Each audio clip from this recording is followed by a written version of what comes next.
Sejam todas e todas muito bem-vindos e bem-vindas à edição de maio do Compartilhando Saberes, diálogos entre a academia e as políticas públicas para as mulheres. Eu sou Lara Couto, sou parte da equipe da Secretaria da Mulher do Recife e hoje nós vamos conversar sobre um tema muito comum no nosso cotidiano, os cuidados. Economia do cuidado. Você já ouviu falar? Esse tema se refere a trabalhos essenciais que envolvem cuidados e que culturalmente recaem sobre a responsabilidade das mulheres. As sobrecarregam e requerem reconhecimento, carecem de reconhecimento social e econômico.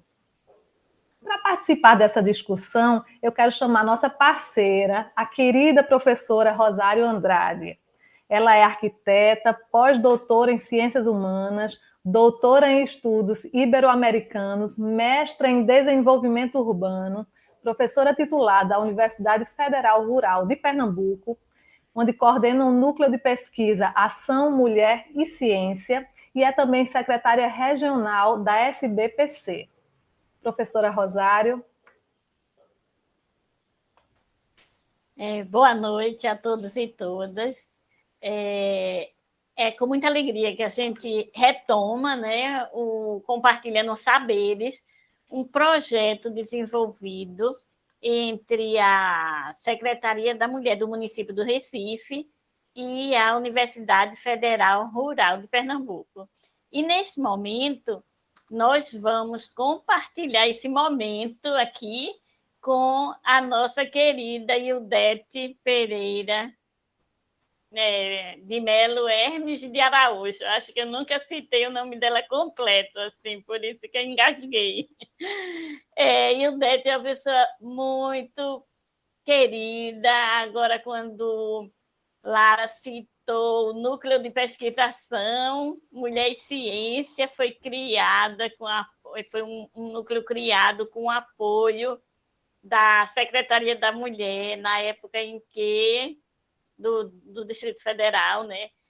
Na época em que o Ildete estava lá, e no diálogo com ela e com toda a equipe. Além disso, assim, é com muito afeto que eu inicio esse nosso momento aqui.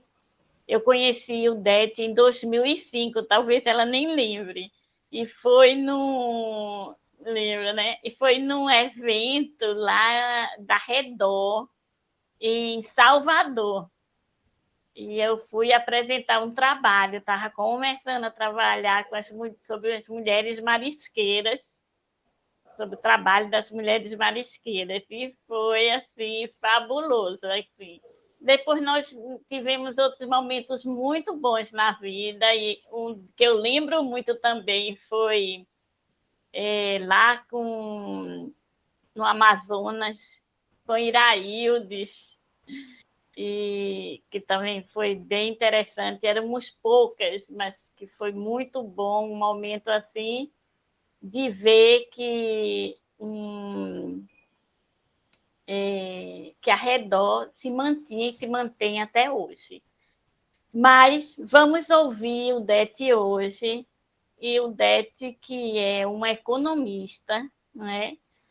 É uma feminista de muito, vamos dizer assim, muito trajeto, e que tem muito a nos falar sobre trabalho e essa economia que nos afeta, né? Que afeta as mulheres, né? Esse trabalho que nós fazemos e que não é remunerada, e que ela, como além de economista, é feminista, então tem toda com uma trajetória de longa data que pode nos trazer ótimas reflexões sobre isso ao longo do tempo e na atualidade. Então, vamos ouvir Ildete. E um longo currículo, né? Porque ela veio para conversar com a gente sobre a pesquisa Cuidados no Brasil, Conquistas, Legislação e Políticas Públicas. Então, a gente chama Ildete Pereira de Mello, que é doutora em Economia da Indústria e da Tecnologia, é mestre em Engenharia de Produção, professora associada da Faculdade de Economia e do Programa de Pós-Graduação em Política Social da Universidade Federal Fluminense, pesquisadora da economia feminista e militante feminista desde 1976. Ela é também autora de livros, artigos sobre histórias das mulheres, os cuidados e os trabalhos de reprodução da vida. Então, a gente desde já agradece a gentileza da sua participação, Ildete, e é com você. Boa noite. Esse programa depois pode ser ouvido de dia para todos e todas, para minha terra. Eu sou paraibana, né? Meu diploma é de economista da Universidade Federal da Paraíba, no campus de Campina Grande. Portanto, o território nordestino e a terra nordestina não sai nunca do coração da gente, tá? Então, vocês percebem pelo sotaque, né? Até hoje eu falo com sotaque que sempre a turma daqui do Sul pergunta, né? Hoje jamais não, porque eu já dei tanta resposta mal criada por conta de perguntar de onde é que eu sou. Ora, eu estou falando português. Bom, então, para começar, eu agradeço muito as palavras de Rosário e da Lara, de apresentação. Eu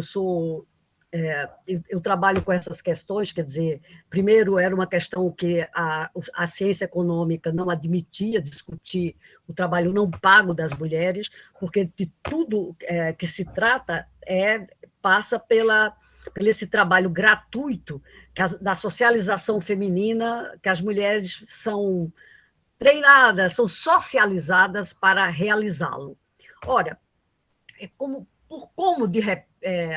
nesses últimos anos, mas sobretudo nesses anos que a pandemia ainda nos envolve, a doença, né, e a sua que é resultante da nossa ação sobre a Terra, né, precisa ter muita consciência que é preciso que a gente mude nossa relação com o meio ambiente para que a gente possa ter uma vida mais longa e mais saudável, porque os episódios que estão acontecendo nos últimos 10 anos estão mostrando isso, sendo que essa epidemia da Covid-19 mostrou a que veio, e ela ainda permanece, apesar de o avanço da ciência e da rapidez do avanço da ciência, eu diria que ela não está domada, né? Quer dizer, ela é domada no sentido das mortes, que diminuíram, mas não ela continua, por isso que a vacinação e os usos das máscaras continuam presentes nas nossas vidas. Ora, só que a pandemia trouxe uma questão importantíssima. A pandemia desnudou a pauperização do mundo. Quer dizer, porque a pauperização do mundo é um processo que está em curso ao longo desse século, do século XXI. Como? Por conta de que vai ter um desmonte, na medida em que esses anos avançaram, nas políticas sociais. As políticas sociais não é só no Brasil, foi no mundo inteiro. Quer dizer, é um desmonte do Estado protetor, das leis que protegiam o trabalho, com as aposentadorias, com o sistema de previdência, com o sistema de saúde, que da Europa, a partir de 1945, da saída da Segunda Guerra Mundial, você montou esse Estado protetor. O Estado protetor do Brasil não chegou como chegou lá na Europa, não. Ele chegou todo capenga, porque ele chegou e ele se desenvolveu, mas ele nunca foi o Estado que abrangia a população como um todo. Basta vocês lembrar que só quem tinha direito à saúde gratuita, até a Constituinte de 88, eram os trabalhadores que tinham carteira assinada. Só que a gente tinha 40% dos trabalhadores brasileiros que não tinham carteira. Naquela época, a gente não chamava informal, chamava subempregado.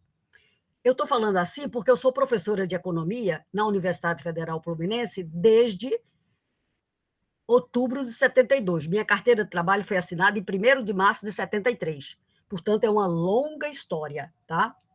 Mas, no caso brasileiro, quer dizer, isso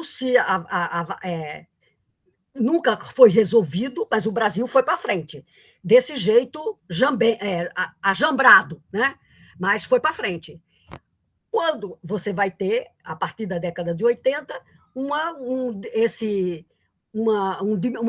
diminuição no ritmo do desenvolvimento econômico, você fez uma urbanização avassaladora, grandes cidades, tirou a população do campo, tudo isso, essa metropolização e essa territorialização só aumentou cidades partidas. Eu moro no Rio de Janeiro. O Rio de Janeiro é uma cidade partida. O Recife também. Todas as grandes capitais nunca resolveu esse problema completamente, né? Mas vamos ver. Portanto, quando a pandemia chega em sorrateira, né? Chega pelos ricos, né? Nas suas viagenzinhas para passar Natal e janeiro e andar e esquiar na Europa, chegou com eles. A primeira pessoa que morreu no Brasil de Covid é uma empregada doméstica, que contraiu, aqui no Rio de Janeiro, que contraiu a pandemia com a sua patroa, que tinha chegado da Itália.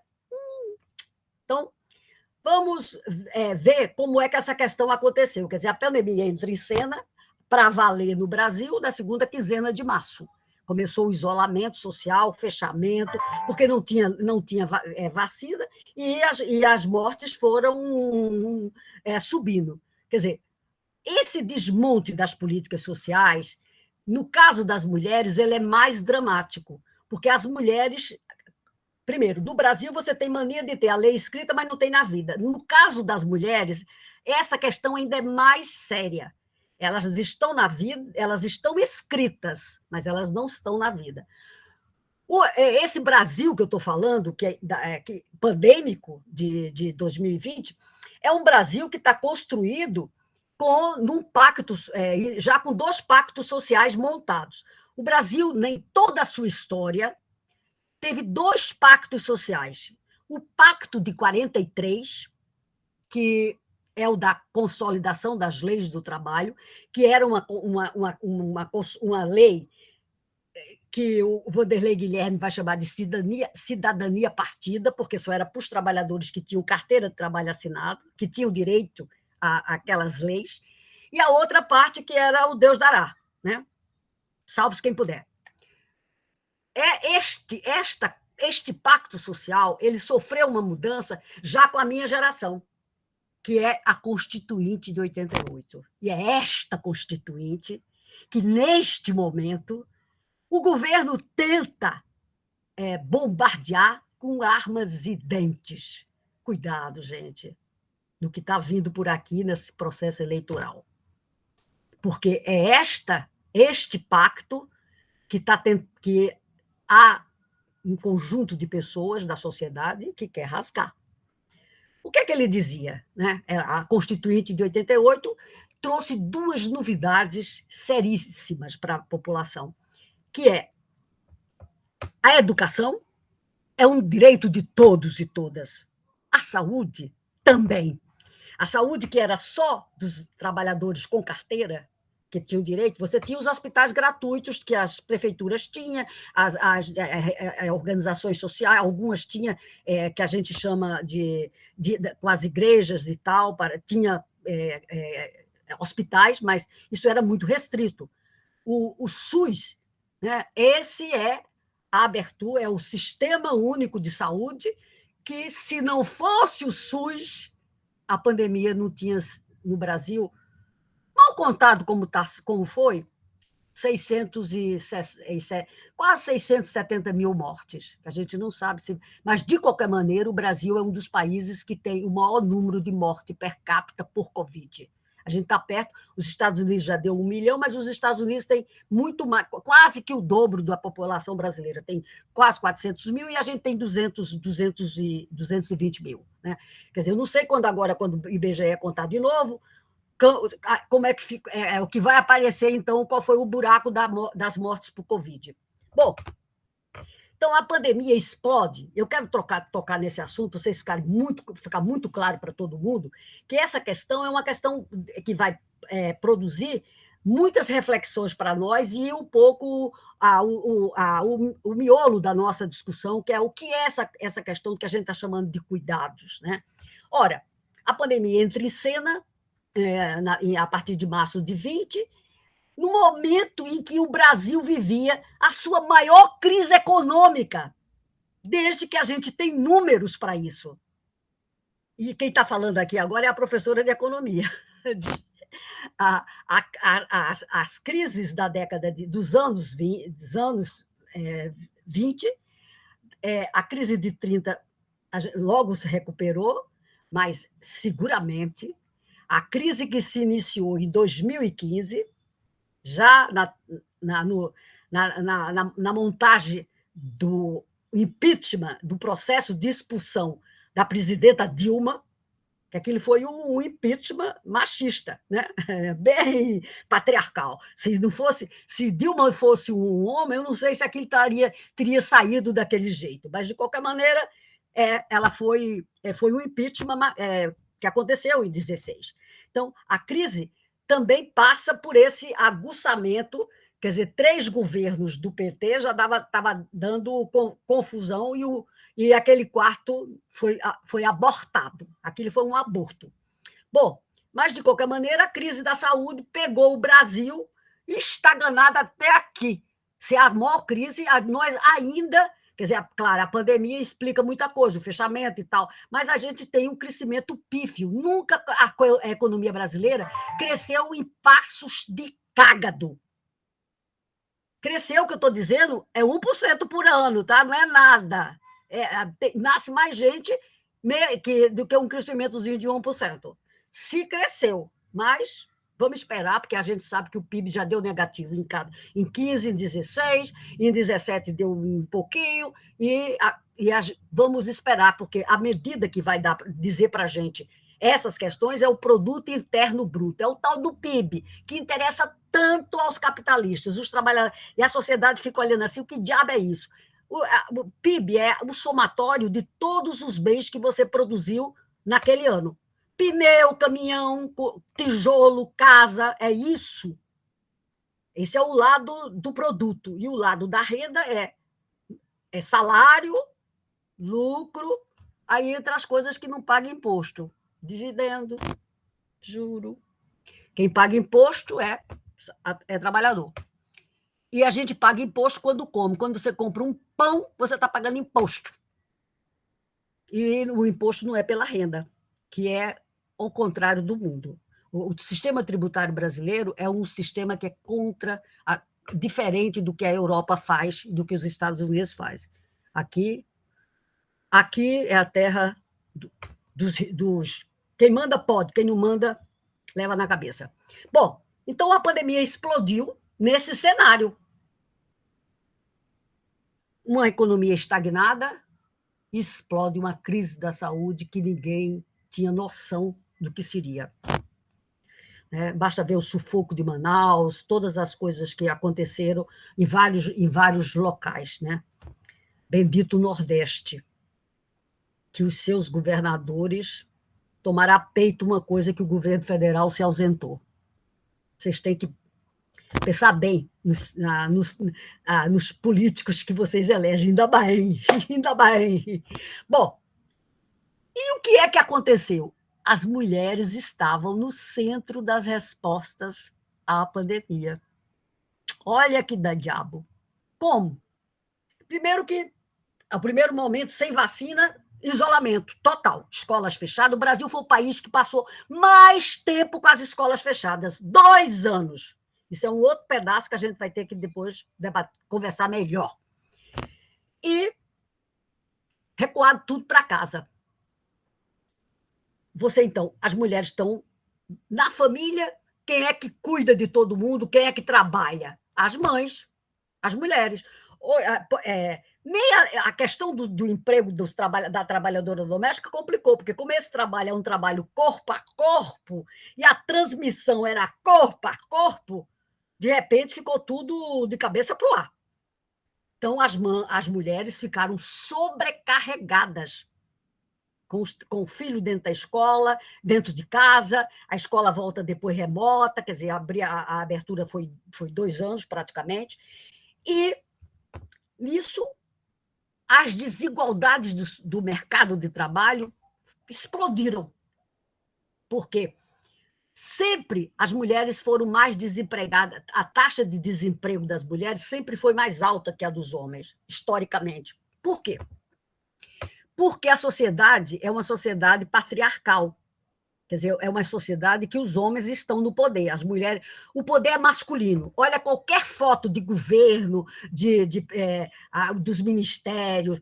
Quando tem uma mulher, chama logo a atenção. É 1, 2 em 20 e tantos. Se você olha a cúpula mundial, o Fórum Mundial está reunido, olha para as fotos. Vê se você vê uma saia.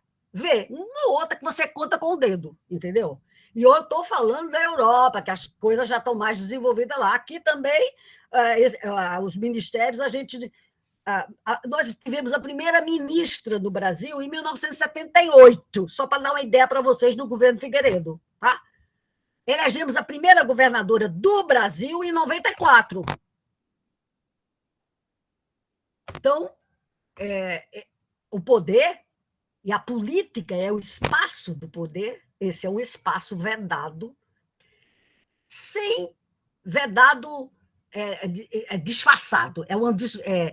Se as mulheres elas não querem, tá bom, que a gente não quer, bem que a gente quer sim, entendeu? Agora, só que você é meio impotente para rasgar só aí rasgar o quê? A socialização que a gente tem.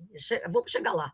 Então, a crise sanitária, quer dizer, trouxe um termo econômico e social que já estava em uso na Europa, mas que nós aqui no Brasil a gente trabalhava com divisão sexual do trabalho, com o trabalho remunerado e o trabalho não remunerado, mas a gente não trabalhava exatamente com esse termo, porque ele é uma tradução direta da palavra care, do cuidado, que é uma palavra que no início começou a discussão começou porque você tem um processo de envelhecimento da população europeia e americana muito maior do que o caso brasileiro.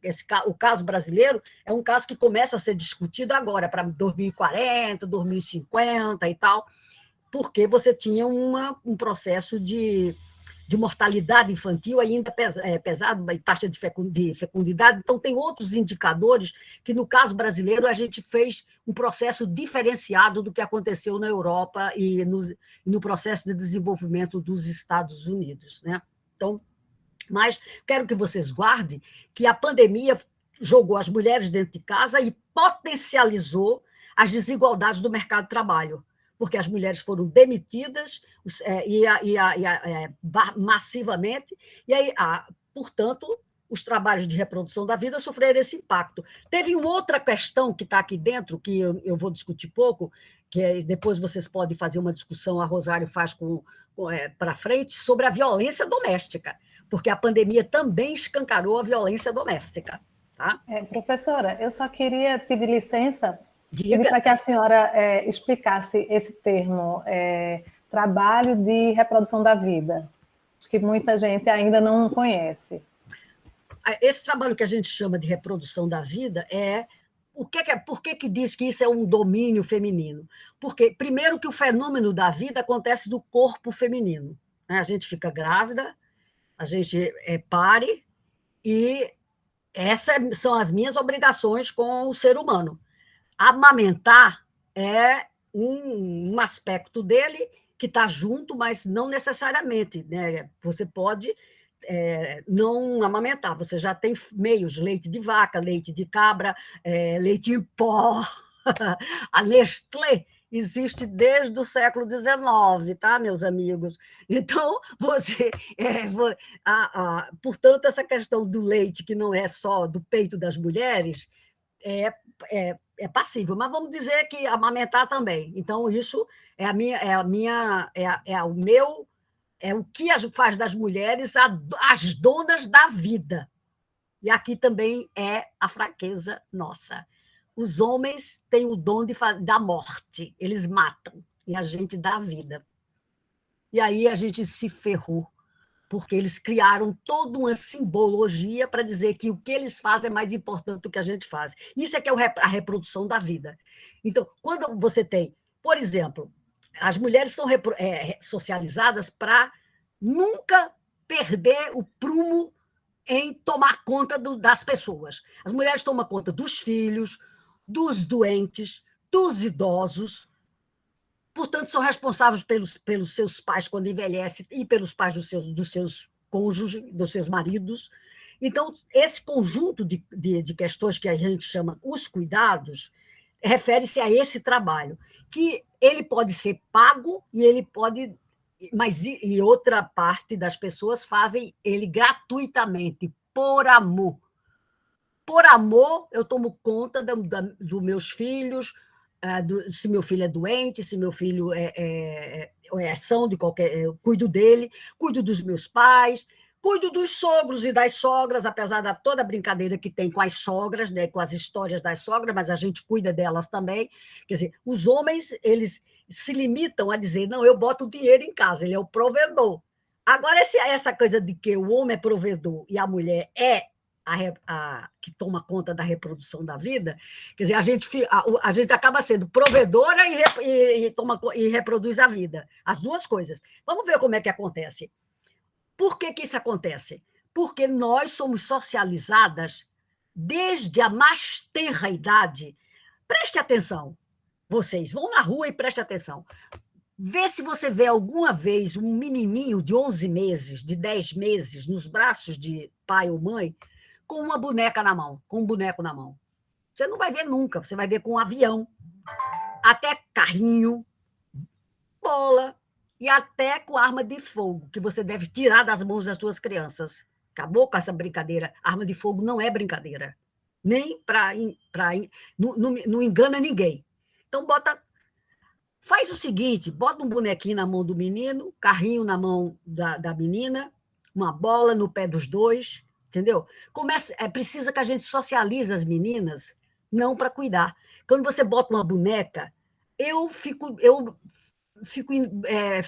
desesperada quando eu vejo...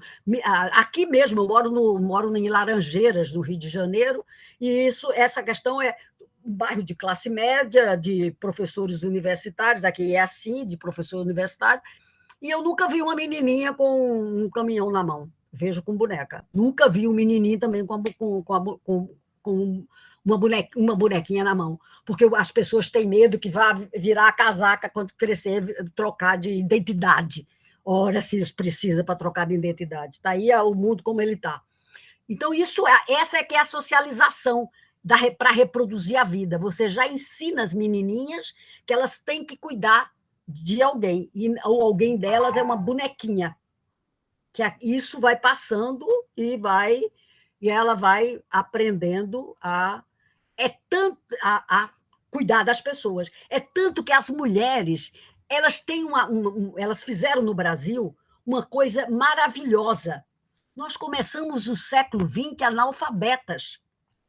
80% das mulheres eram analfabetas em 1900, no censo de 1900. Ele é ruinzinho para burro, mas dá para ver. Mas se você pegar 20, esse número é explicitado. Tá? Ora, o que foi que aconteceu? Você não tem política pública para a educação no Brasil, não. Nunca teve, não. A República, nem o Império. O Império fez uma lei Mambembe, em 1827, que fazia uma educação diferenciada para meninos e meninas. Dom Pedro I fez. Depois disso, não teve mais nenhuma. Vai ter, por incrível que pareça, já com um começo de discussão na década de 20. E depois você vai ter a lei, já no governo Jango Goulart, do PTB, né? Na época era o PTB, que era o partido do Getúlio Vargas, que vai fazer a lei de diretrizes e base. Por quê? A universidade era um esquema muito fechado. Só entrava na universidade quem fizesse curso científico ou curso clássico. O que foi que a Lei de Diretrizes e Base fez que permitiu que as mulheres fossem enxurradas para a universidade? Ele definiu que quem faz secretariado, quem fazia contabilidade, quem fazia curso pedagógico, ou curso normal, como chamam no Rio, aí na Paraíba era pedagógico, que era para ser professora primária, porque professora é a primeira atividade fora de casa que as mulheres entraram, as mulheres de classes médias, no século XIX, que as famílias aceitavam, porque a professora é uma extensão da mãe. Então, por isso, era bem-vinda. Mas a Lei de Diretrizes Básicas, de 1961, ela permitiu que você, com esse diplominha de pedagógico, de professora primária, você fizesse vestibular e entrasse na universidade. E a gente foi massivamente para a universidade. As mulheres elas são mais educadas que os homens. É pouquinho, mas a gente faz uma celebração que não tem tamanho, tá? Não é, Rosário? Rosário tem muito trabalho com relação a essas questões das mulheres, né, na ciência, como é que a gente incentiva, porque agora a briga da gente, né, Rosário, é que a gente vá para as universidades, mas a gente não escolha como no passado. O que a gente escolhia no passado? Fazer pedagógico, fazer psicologia, fazer as carreiras dos cuidados. Eu, como economista, eu sou uma exceçãozinha. A carreira de economista não é de menina, não, é de menino. Mas foi circunstância lá de Campina Grande, que não tinha o que eu queria, e eu acabei achando que a economia era melhor. Então, isso a gente tentou muita política pública para fazer essas mudanças, para que as meninas escolham as engenharias, a computação, escolham as carreiras universitárias sem essa preocupação dos cuidados. Porque quando eu olho, e as estatísticas, eu trabalho com o PNAD, com o censo é de 10, é o último censo. Agora, esse que está indo a campo, que a gente não sabe como é que vai ser, né? Porque o dinheiro cortaram, ficou muito curto, a cobertura financeira para o censo, então isso vamos ver. Mas, por hora, o que a gente tem é só PNAD para a década toda de 2011 até 2022, é o com que a gente pode trabalhar. O que é que mostra? 70% das mulheres que têm diploma superior, elas escolhem o quê? As carreiras da educação, as carreiras da saúde. É interessante, porque a saúde é um grande chapéu, que vai da medicina, que é a carreira mais nobre, do ponto de vista que a gente chama carreiras imperiais. Medicina, engenharia e direito são as imperiais. Mas as mulheres não escolhem as mesmas especialidades que os homens da medicina. Tanto que quando a gente abre os dados, a gente vê. Mas a medicina é interessante, porque a medicina tem 49% de mulheres e 51% de homens, quer dizer, é pau a pau. Mas tem o resto. A saúde não é só médico. A saúde é um monte de ocupações que vai até as auxiliar de limpeza dos hospitais. Então, todas as outras ocupações, a maioria de mulheres, tanto que quase 76% das mulheres que estão do setor de saúde é feminino. Então, saúde, educação, serviços sociais, as mulheres também é uma carreira feminina, e a quarta é trabalhadora doméstica. Só que trabalhadora doméstica é uma questão mais interessante.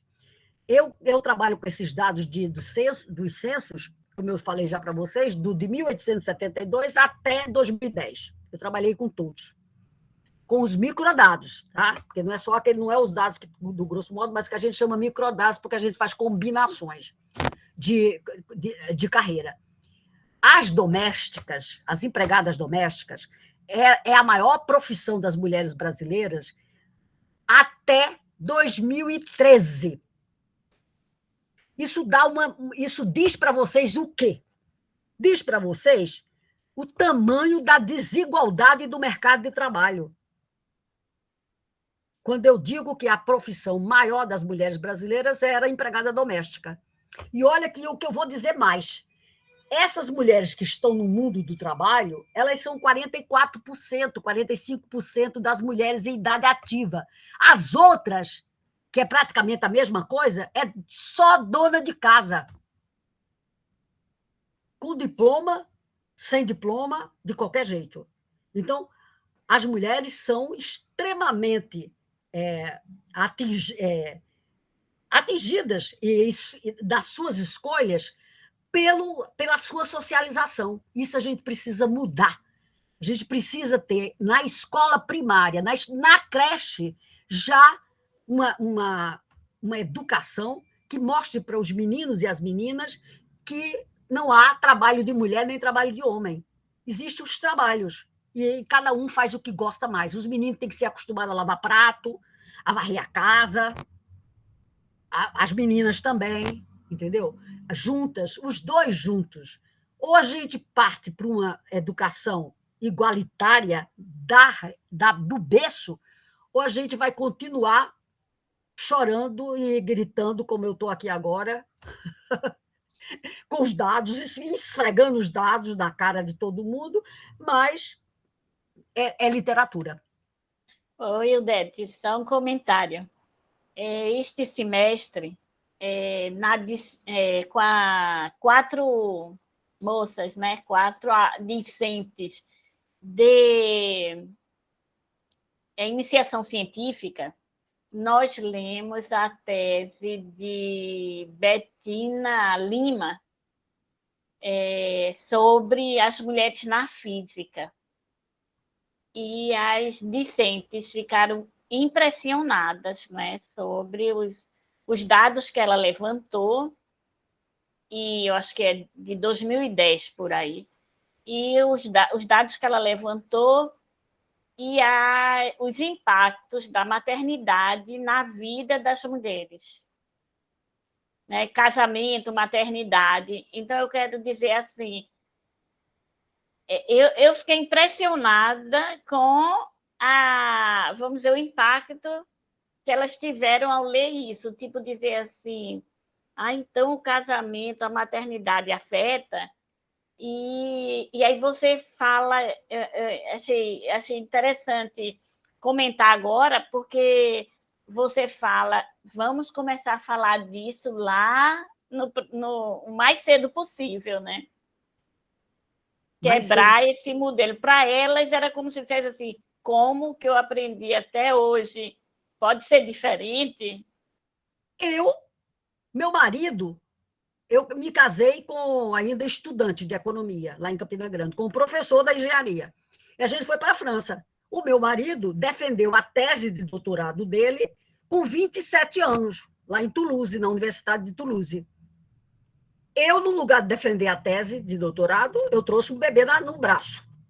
Ele veio com um diploma e eu vim com um bebê, de 1 mês e meio, na época. 68, final de 68. Ora, foi o que aconteceu. Eu tive 3 filhos, já trabalhando na UF, mas aqui não tinha doutorado, quer dizer, começou um na Universidade, na Unicamp, em Campinas, e tinha um na USP. Mas tinha que ir para lá, passar 3 dias, fazer o curso. Naquela época não tinha nada de remoto, era curso presencial. O que foi que aconteceu? Eu só fui cursar o doutorado quando a Universidade Federal do Rio de Janeiro, o Instituto de Economia, abriu o doutorado aqui. Aí eu me inscrevi. E eu defendi o doutorado aos 50 anos. Olha a diferença. Isso, e eu estou dizendo que já estava na rua fazendo movimento feminista desde 76, não tive coragem de romper, de dizer, não, fica aqui, eu vou para 2 dias em São Paulo, 3 dias, e volto. Eu pessoalmente, e tinha um batalhão de empregada doméstica, que a vida era diferente, a vida da minha geração é diferente do que era hoje. Isso é outra coisa que a Covid também transtornou, que é a forma como você percebe esse trabalho não pago e o que está acontecendo. Não sei o que vai sair depois que a gente tivesse passado esse furacão, o furacão sanitário, entendeu? Mas tem um desemprego que ele tá enorme. O que eu quero só dizer para vocês é que a socialização feminina das mulheres é uma socialização para cuidar da humanidade, né? Quando você da reprodução.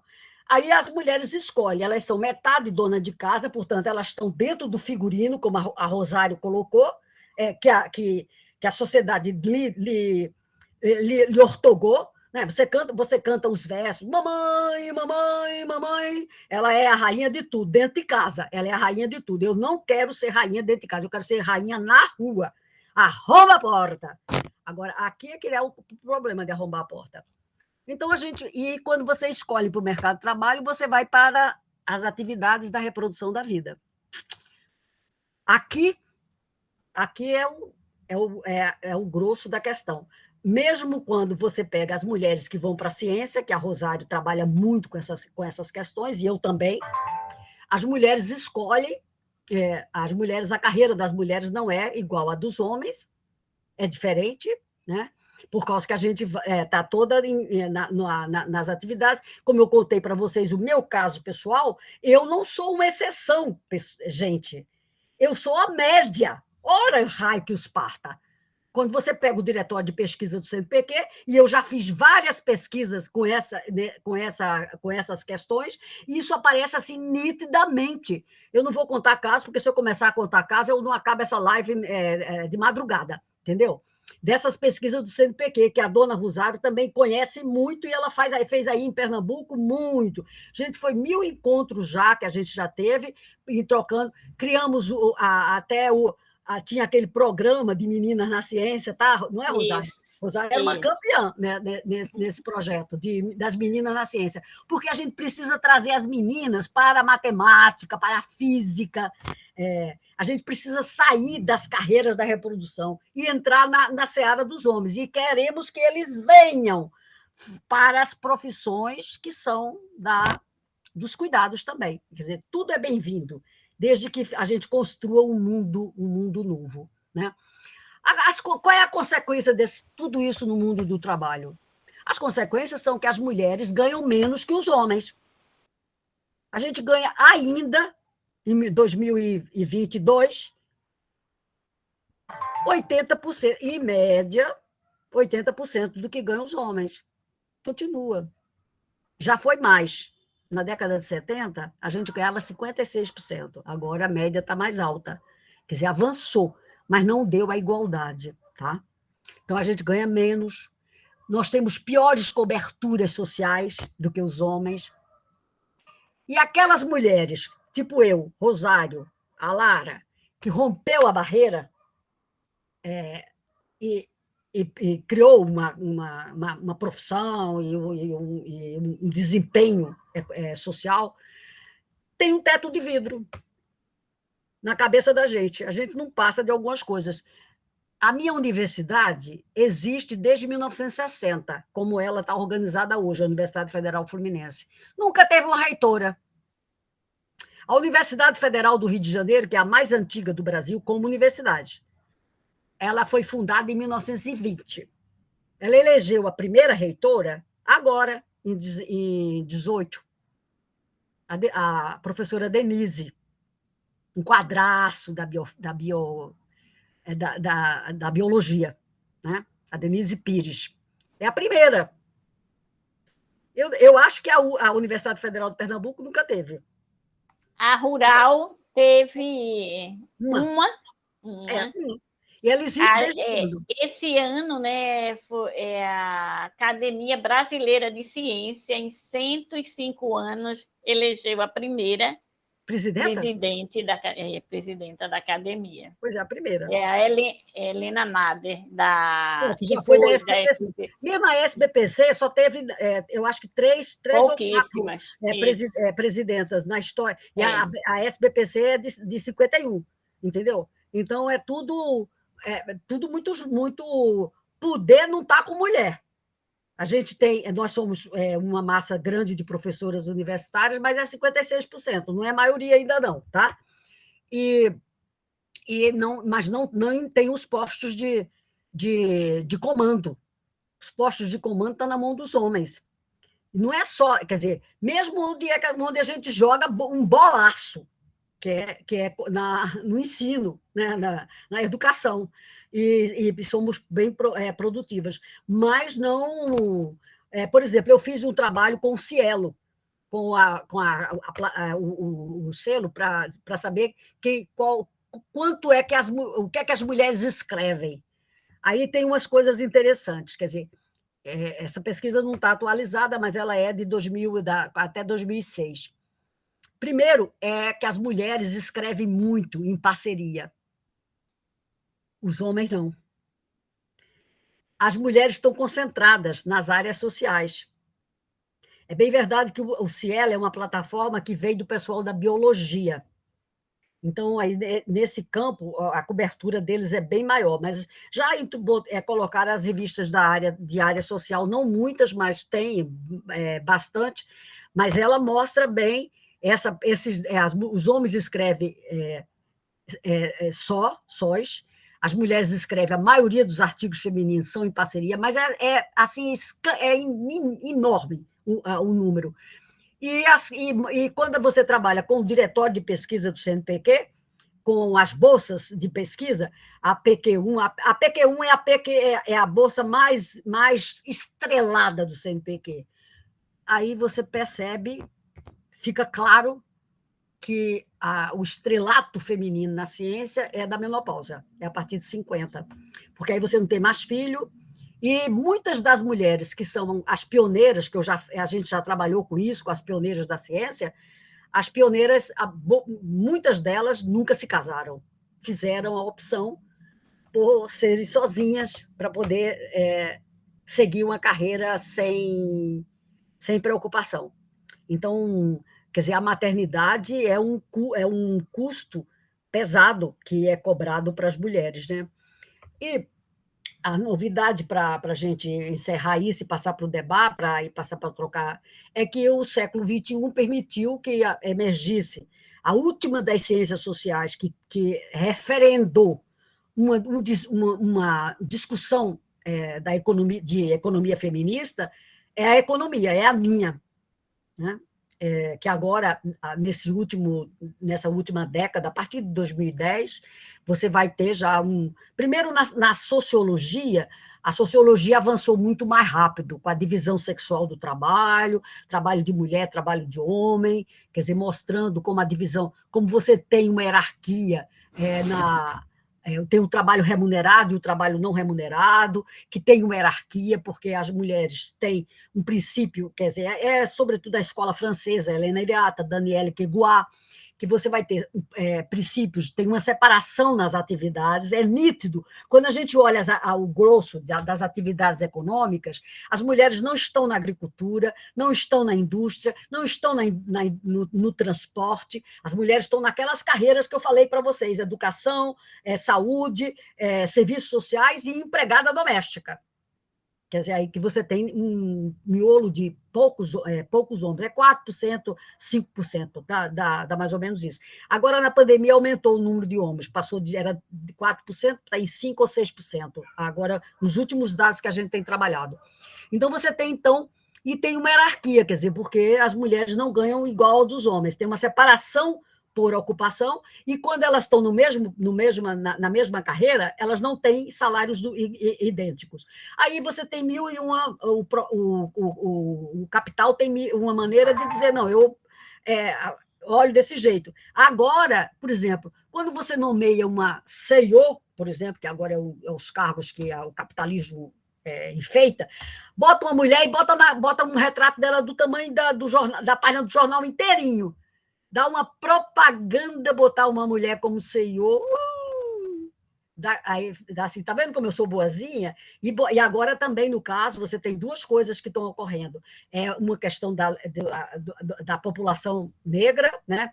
Porque a partir das cotas de 2000, de uma mulher, né? Quem ousou criar a política de cotas na universidade foi a ministra Nilceia Freire, a minha ministra, porque foi ministra nossa na Secretaria de Política para as Mulheres da Presidência da República, nos governos Lula. E eu trabalhei lá, e a dona Rosário também era uma colaboradora firmona lá da Secretaria de Política para as Mulheres. a Nilceia criou as cotas depois de muita briga, de muita discussão, não foi briga, discussão na universidade, as cotas venceram. E agora você tem esses últimos anos na universidade, antes da pandemia chegar, era uma alegria andar no campus de Graguatá, no Niterói, com aquela massa de pessoas pretas, brancas, misturadas. A universidade ficou colorida.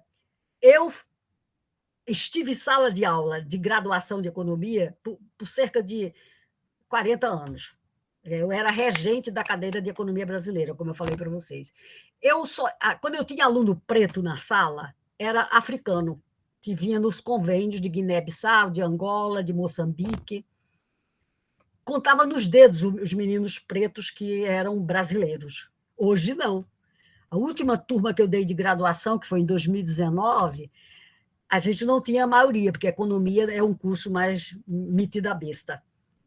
Mas tinha um pedaço grande da sala que era de pessoas pretas. 12%, 15%, entendeu? Já era diferente. As cotas mudaram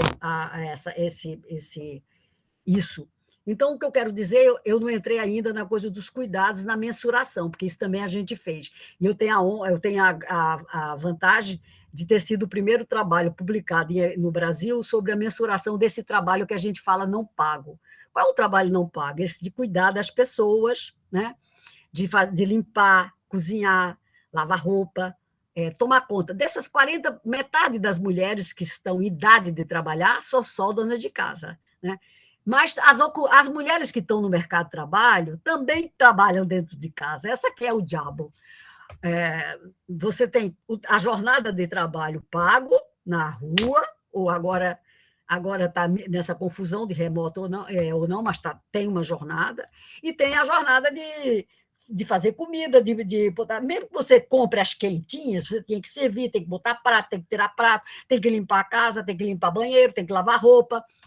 Esse trabalho a gente já pode contabilizar, porque o IBGE, em 2001, publicou um dado, quantas horas, ele começou a perguntar, que nunca tinha publicado, uma pergunta simples, quantas horas você faz por semana de trabalhos, não chamava de cuidar, chamava fazeres domésticos. Aí as pessoas, homens e mulheres começaram a declarar. Aí vocês vão cair do cavalo, porque é tão engraçado, porque as mulheres, como eu trabalho com isso há muito tempo, e a gente, inclusive, mensurou isso para o PIB, para o tal do PIB, que aí eu vou terminar com essa questão. Essas respostas são interessantíssimas. 2001, o IBGE publicou a primeira vez essas estatísticas. Aí eu fui para uma conferência no IBGE, porque eu ia muito, porque eu moro no Rio de Janeiro, o IBGE ia publicar qualquer coisa, eu estava no auditório. Conhecia todo mundo lá dentro, porque eu trabalho com isso. Aí era até o Cláudio Dedeca, que estava apresentando a mensuração do tempo. Ele veio de Campinas, da Unicamp. Depois que ele falou, eu me levantei, mas aí comecei a fazer o maior elogio ao IBGE, porque ele tinha publicado os dados. Aí a diretora de pesquisa do IBGE de Trabalho levantou, aí ela pegou a palavra depois que eu falei. Ildete, eu quero te dizer o seguinte, que não foi por causa de vocês que o IBGE publicou os dados, não, foi por causa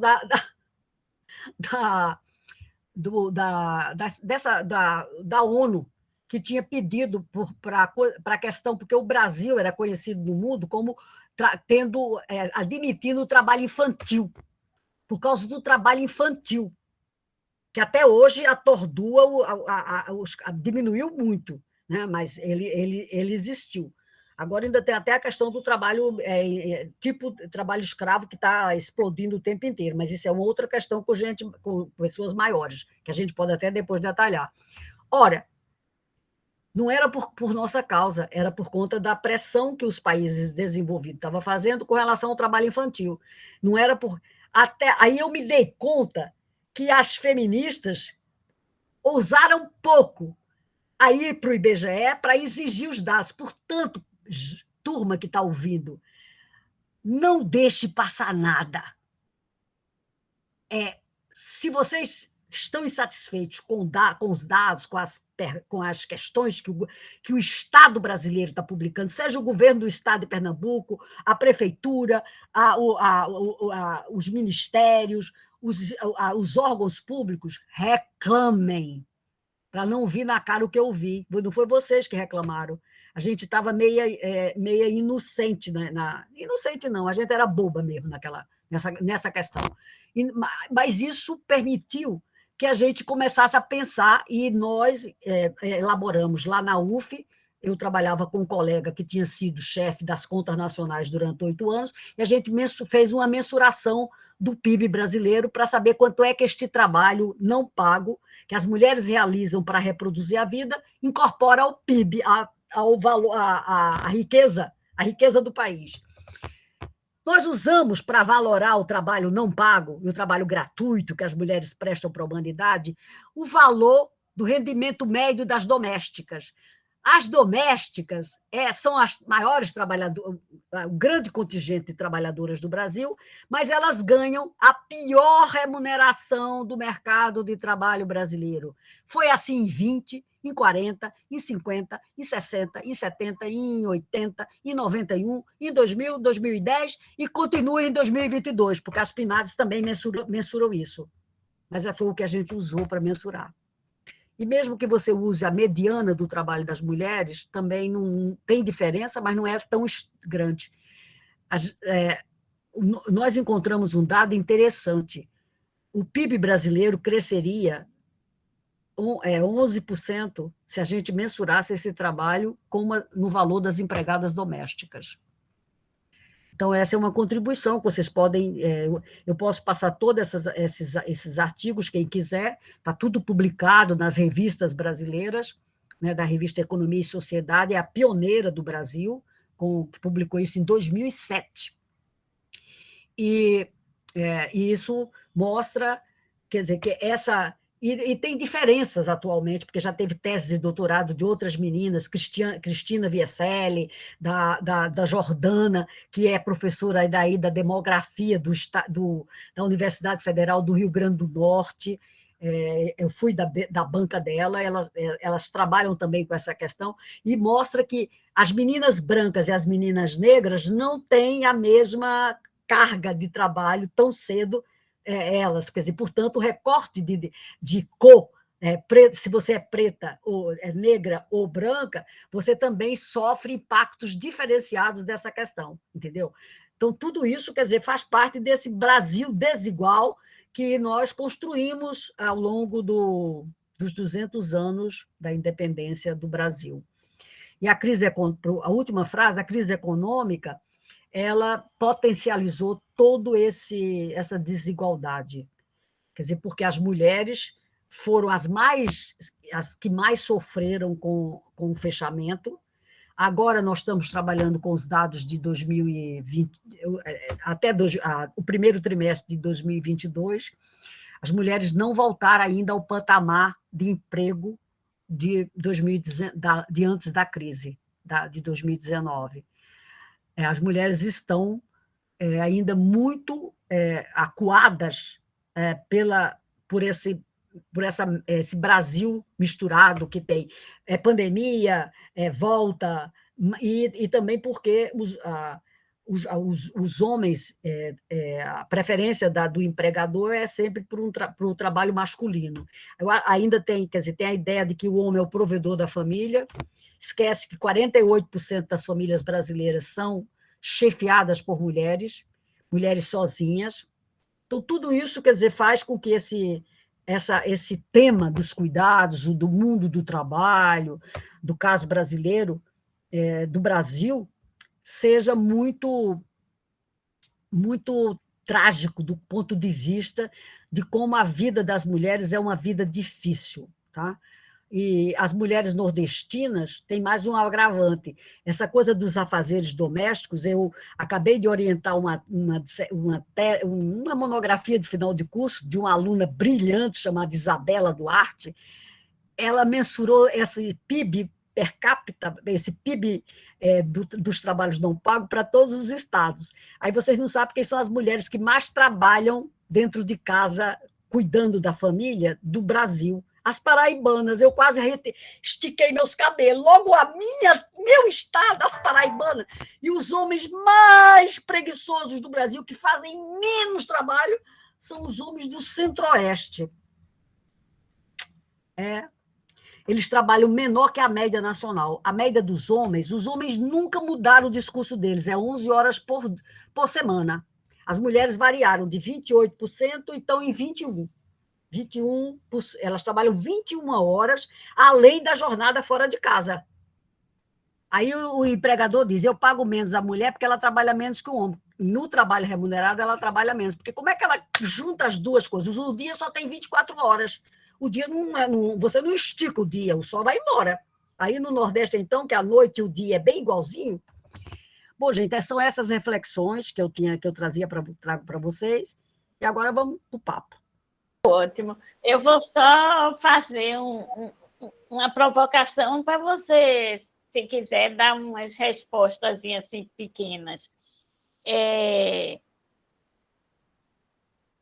Uma delas né, como, vamos dizer assim, a área de economia vê estas reflexões sobre simulações, né, ou contabilização do trabalho doméstico, como ver essas questões que históricas e socialmente foram consideradas como naturais, né? É naturalizado que esse trabalho é das mulheres, mesmo as mulheres que tenham condições para pagar, mesmo nas famílias que as mulheres têm condições para pagar, mas elas administram, né? Elas são as responsáveis pelo funcionamento da casa e dos cuidados doentes e por aí vai, essas questões todas que você levantou aqui. Você tocou num ponto importante, Rosário, porque eu falei desse jeito que as mulheres trabalham, quer dizer, todas as mulheres trabalham. Claro que as mulheres pobres, quer dizer, a questão na pobreza, a questão é mais dramática. As mulheres de classe média, elas têm empregada doméstica, tanto que empregada doméstica tem um peso enorme no mercado de trabalho, como no contingente.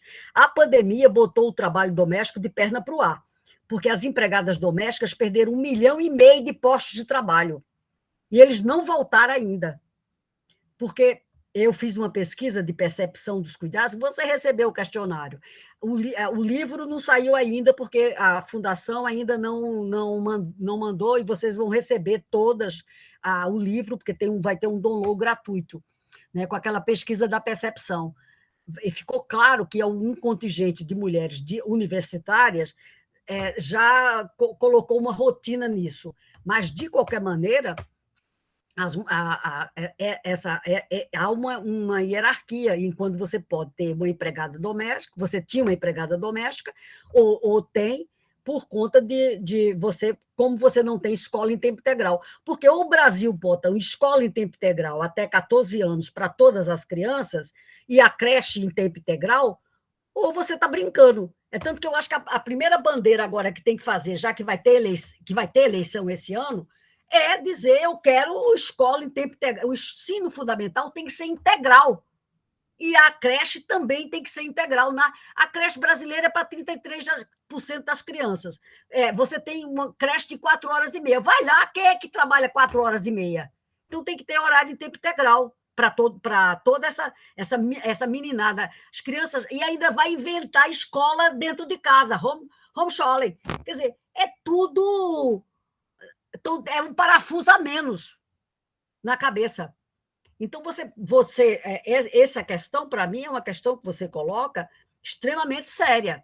Quer dizer, de como você tem uma política pública, quer dizer, sem política pública para o social, para a questão da educação infantil e a educação e o fundamental dos adolescentes, você não consegue libertar ninguém, você vai ficar sempre com os arremedos dessas questões.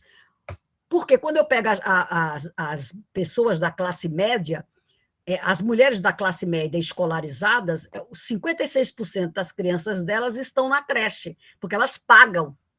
Isso é outra coisa que a gente fez errada. A gente não podia ter admitido o auxílio creche para os trabalhadores que têm carteira de trabalho assinado, que vai para o homem e para a mulher, porque isso embute um esquema que ele recebe um dinheiro, mas isso não cobre a escola. A gente não tem que brigar por botar no salário das pessoas, a gente tem que brigar para que o Estado coloque as creches e o ensino fundamental em tempo integral, gratuito, é ensino público. A educação é para todos e todas. Está na Constituinte, a gente não pode arredar o pé da defesa da escola e da saúde como uma ação do Estado que tem que ser para todos e todas, para toda a sociedade. Vocês estão vendo que os planos de saúde, que 26% da classe média brasileira achava que estava perfeita, tá dando problema. Eu estou com um colega que está com câncer e eles ficam contando o tempo, 21 dias úteis para poder dar resposta se você vai fazer internação. Você está com câncer. Então, o plano de saúde não dá resposta. Faz quando quer, você precisa entrar com advogado. Então, tudo isso, por isso que a gente tem que exigir, e a pandemia mostrou que se não tivesse SUS nesse país, a gente teria tido 1 milhão de mortes, né? No lugar dos 600 mil que a gente teve até agora. E se os governadores e os prefeitos não tivessem ido à frente para trazer as vacinas. Então, tudo isso. Não sei se eu respondi a tua questão, Rosário. Respondeu, sim. Mas você pode agregar mais coisas, porque você tem uma longa tradição e você sabe tanto disso quanto eu. Não, acho que a gente agradece muito, não é, Lara? Nossos planos é que vamos publicar. Então, depois a gente vai mandar as normas para você escrever um texto sobre essa conversa aqui, para a gente incorporar na publicação do e-book até o final dessa gestão da secretária Glaucia Medeiros.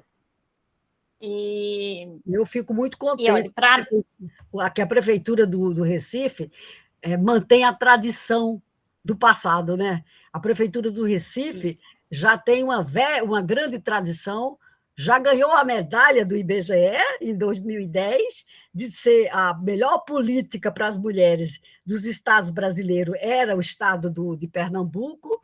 Então, para mim é uma glória, e infelizmente o meu estado é a lanterninha do Brasil, né? O Rio de Janeiro, o estado que eu moro, né? Porque eu sou nordestina mesmo. Então, mas é importante que se vocês mantenham esse fôlego de tentar fazer o possível. Isso. E algo que eu achei muito importante hoje, tudo foi muito importante, mas principalmente essa questão da socialização, de quebrar com esse modelo de socialização. E nós, nesse projeto, temos uma das atividades vai ser oficinas, e vamos tentar incorporar esse tema aí nessas oficinas, né? Dialogar com espaços e vai sair um livro agora, aí pela Universidade Rural de Pernambuco, porque vocês têm um campus avançado em Serra Talhada, que eu tenho muito, que para mim é a coisa mais interessante em trabalhar lá, que é o grupo Dadá, e elas organizaram um seminário o ano passado, que foi virtual porque com a pandemia, né, e era financiado pelo consulado francês. Então, a Daniele Queguá falou, a Irene Irata deu um curso para lá, e eu falei também, eu fui da organização e tal. E a gente escreveu um artigo vai ter artigo de todo mundo, mas eu escrevi um artigo, porque como eu fui coordenadora de mesa e tal, eu escrevi um artigo com Cristiano Soares, que é uma técnica do IBGE, e a gente faz um artigo sobre o setor de saúde. A gente abriu o setor de saúde e trabalhou com ele, e eu toco nessa questão da socialização, Rosário. Mas eu acho que a gente precisa ter mais pesquisa. Tem pesquisas antigas, francesas, em cima disso. No caso brasileiro, a gente precisa incentivar, trabalhar mais, porque cada vez que você vai cavocando os dados e cavocando as entrevistas, fazer entrevistas com as pessoas, você vai entendendo melhor isso. Porque até hoje é Pernambuco que me dá a resposta. Tem uma pesquisa que foi até a Betânia, a Maria Betânia Ávila, que é do SOS Corpo, tem a Verônica, são duas feras também em economia feminista, em sociologia feminista e ciências sociais, e a menina perguntou para a menina, bom, como é que é a jornada lá de trabalho na sua casa? Aí a menina disse assim, a menina tinha uns 12 anos, manhã acorda 6 horas, faz café, não, manhã primeiro ela disse assim, papai sai para trabalhar e manhã não faz nada. Aí ela disse, como não faz nada? Não, quem é que faz o café? Sim, manhã levanta de 6 horas, faz o café para a gente, faz o lanche para a gente, faz café para papai, bota eu vou para a escola, voltamos aí quando a gente volta, ela já fez o almoço, já varreu a casa, já lavou os pratos, e ela disse que amanhã não faz nada. Você vê a percepção que esse trabalho não é nada. Isso. Ele é um zero à esquerda. É a reprodução desse diálogo machista que a gente vê, né? Por isso essa importância de falar sobre esse tema, porque você trouxe assim informações maravilhosas e trouxe números, que é o quanto nós mulheres somos sufocadas por essa cultura, como nós nos desmembramos, né? Em 1000 atividades num só dia, e o quanto isso pesa, porque é uma pressão de obrigação, de cabe a você, de você tem que fazer, você deve satisfação a marido, a pai, enfim, a toda uma sociedade. Isso é bastante pesado, né? Muito. Para a mulher, e a gente pensa, você mencionou a mãe, né? E essa ode à mãe mostra justamente como é bom a gente receber cuidado e não ter obrigação, né? Exatamente. Reflete isso. Essa conversa maravilhosa. A gente, infelizmente, está chegando no fim do Compartilhando Saberes de hoje, mas eu queria que vocês falassem um pouco as suas considerações, fizessem suas considerações finais, deixassem aí um recadinho para todo mundo que está nos assistindo. O meu recadinho primeiro que eu quero dizer é muito obrigada pelo carinho da conversa, e para dizer para vocês que são com essas conversas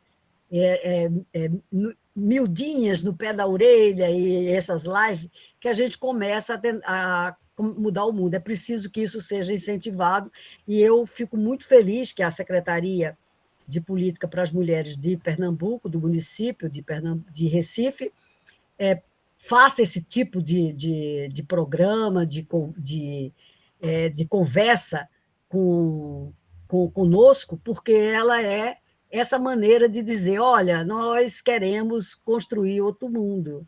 Vamos lá, vamos todos nós seremos felizes, e mais felizes se a igualdade for para homens e mulheres e para as escolhas que as pessoas quiserem na identidade. E brancos e negros também são todos iguais. Então, a igualdade deve ser a nossa. Nós devemos perseguir essa questão com unhas e dentes. Eu acho que vocês estão fazendo isso, e esse programa reflete bem essa postura política de encarar as diferenças e as desigualdades pela frente. Muito obrigada e a gente pode continuar depois cooperando juntas, porque é preciso juntar forças, né? Todas. A gente agradece demais pela participação, Ildete. Foi um enorme prazer, uma conversa maravilhosa. E aí eu passo a palavra para Rosário também fazer suas considerações finais. Eu quero agradecer muitíssimo, mais uma vez, à Secretaria da Mulher, porque nós não... Eu sei que o quadro é pequeno, tudo, não é fácil, mas que nós estamos conseguindo há um ano levar esse projeto, e especialmente a Ildete. E vamos, sim, aproveitar essa sua, vamos dizer assim, disponibilidade em manter o contato e fazer outras atividades juntas. E aqui, especialmente, para mim, hoje, isso vai ficar na pauta do projeto. Já é uma contribuição sua que ficará na pauta, que vamos trabalhar essa questão da socialização com os grupos, com as escolas, com todos e todas, né? Saber, nós sabemos, mas outra coisa é colocar isso na prática como pauta. Como você disse, conversas pequenas que podem ir se ampliando. Exatamente.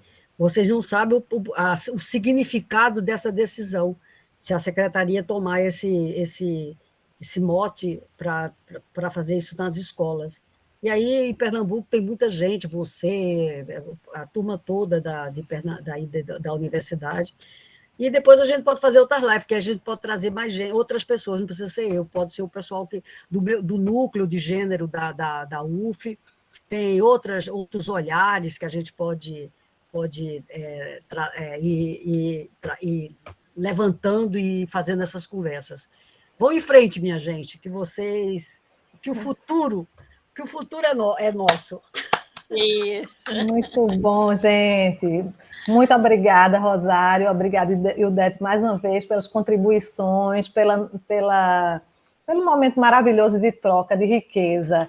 E aí, a gente agradece também a todo mundo que está nos acompanhando e pede que continue nos acompanhando nas nossas redes sociais. Segue a gente lá no nosso canal do YouTube, se inscreve, curte o vídeo, ativa o sininho para receber notificação de quando nós postamos coisas novas. Curte também a nossa página do Facebook. E a gente se encontra no próximo mês, para a próxima edição do Compartilhando Saberes, Diálogos entre Academia e Políticas Públicas para Mulheres. Prefeitura da cidade do Recife, Secretaria da Mulher.